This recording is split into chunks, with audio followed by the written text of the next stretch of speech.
Hello, hello, hello! Alors, bienvenue dans cet épisode 16 décembre. Pourquoi ton podcast peut changer des vies? Et je vais commencer de façon un peu contre-intuitive en te parlant des bénéfices que toi, en tant qu'animateur, animatrice de podcast, tu peux bénéficier, en fait, que tu peux recueillir grâce à un podcast.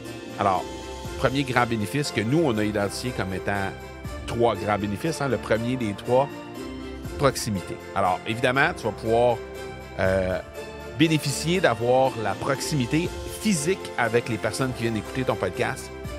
Simplement du fait que ces gens-là, souvent, vont t'écouter via des écouteurs ou dans un véhicule en déplacement. Donc, il va y avoir une espèce de bulle qui va se créer entre toi et l'auditeur, l'auditrice. Et de cette façon-là, il va y avoir un sentiment de proximité, comme si tu étais en discussion un à un avec cette personne-là. Donc, ça, c'est la première chose.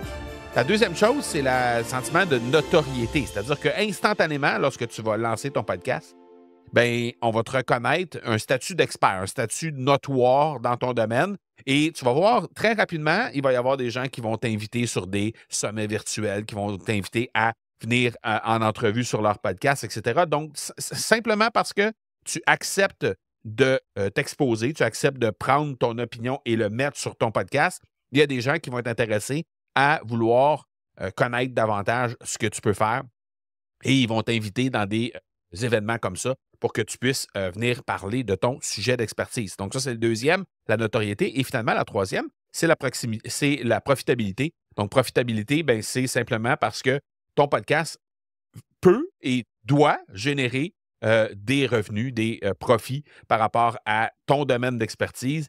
Et voilà, donc ça, c'est le troisième grand bénéfice. Et là, je t'entends me dire, oui, mais Marco, ça n'a rien à voir avec comment on peut changer des vies, ça. Oui et non. En fait, plus oui que non.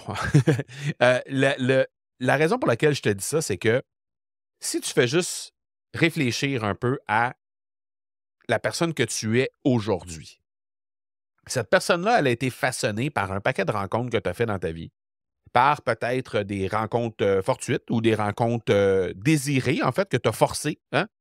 Ça peut aussi être des programmes, ça peut être des livres, ça peut être des conférences, ça peut être des coachs, des mentors que tu as embauchés, qui ont fait en sorte qu'ils t'ont fait évoluer, et parfois de façon drastique, vers la personne que tu es aujourd'hui. Et n'eût été de ces personnes-là que tu as croisées sur ton chemin en cours de route, tu ne serais pas la personne que tu es aujourd'hui. Donc, ces personnes-là, ils ont fait en sorte que tu as évolué et ta vie a été littéralement changée au point où, peut-être si tu regardes en arrière, il y a 5 ans, il y a 10 ans, il y a 20 ans, tu es très, très loin aujourd'hui de la personne que tu étais à ce moment-là.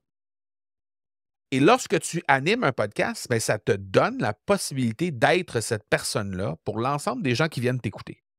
Donc, parce que tu as une proximité avec eux, il va y avoir une espèce de relation plus intime qui va se développer entre toi et tes auditeurs. Parce que ces gens-là vont te reconnaître une notoriété, lorsque tu vas mentionner le message que tu as mentionné sur ton podcast, il y a de fortes chances que ces gens-là le prennent un peu plus au sérieux et veulent en savoir davantage. Spécialement si tu structures. Je pense que tu l'as compris dans l'épisode d'hier, on parlait de la structure. Si tu structures tes épisodes de la bonne façon, il y a de fortes chances que ces gens-là adhèrent à ton message plus facilement.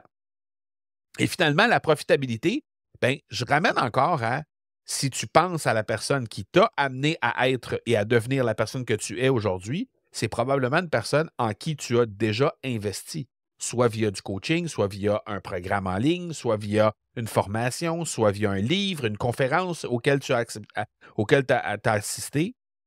Bref, à un moment donné, tu as décidé que ça avait suffisamment d'importance pour toi et que cette personne-là avait suffisamment d'importance pour que tu décides d'investir dans cette personne-là ou dans un programme qu'elle a mis en ligne ou dans un livre ou peu importe pour te transformer et devenir une meilleure personne.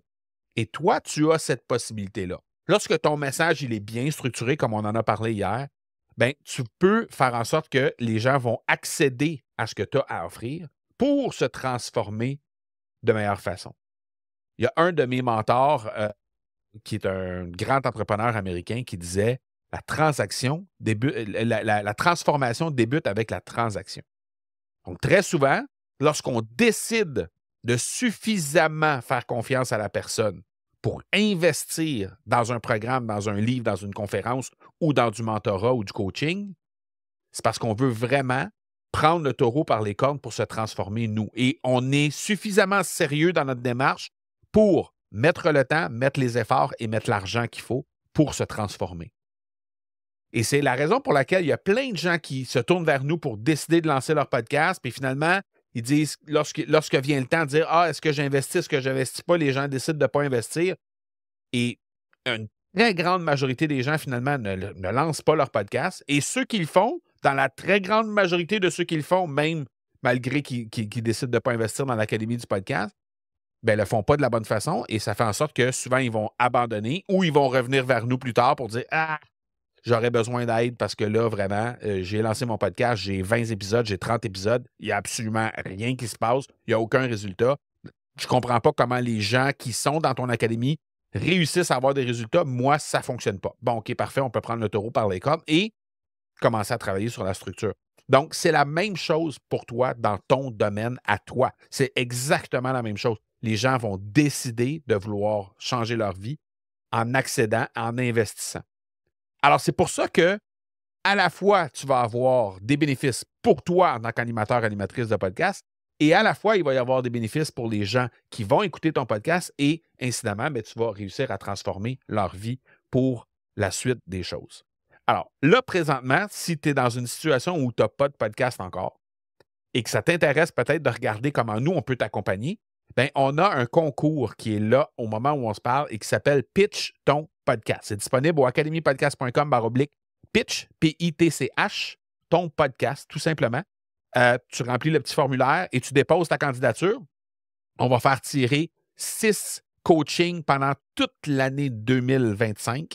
Donc, pendant une année complète, on va t'accompagner pour être capable de faire de ton podcast un bon outil pour transformer les gens et aussi, incidemment, bien, que toi, tu puisses recevoir aussi en échange. Donc, pitch ton podcast, c'est gratuit. Tu fais juste pitcher ton idée et ben, nous, on va sélectionner 6 gagnants au milieu du mois de janvier qu'on va accompagner pendant toute l'année 2025. Alors, je t'invite à te rendre à cette adresse pour déposer ta candidature. Et si tu veux en savoir plus sur l'épisode d'aujourd'hui, bien, j'en ai parlé à l'épisode 335 du podcast. C'est disponible, évidemment, comme tu le sais déjà, academypodcast.com/335 pour l'épisode 335. Et l'épisode s'intitulait « Pourquoi le podcast est l'outil numéro 1 pour impacter et générer des résultats en 2024 ». Et je te le dis tout de suite, c'est encore valide en 2025. Donc, je t'invite à jeter un petit coup d'œil là-dessus, cet épisode-là, 335, si tu veux en savoir plus sur le sujet du jour. Demain, on va parler d'épisodes que tu n'as jamais osé faire ou que tu n'oserais jamais faire, mais que tu devrais vraiment considérer. Je t'en dis pas plus, on se reparle demain. Ciao, ciao.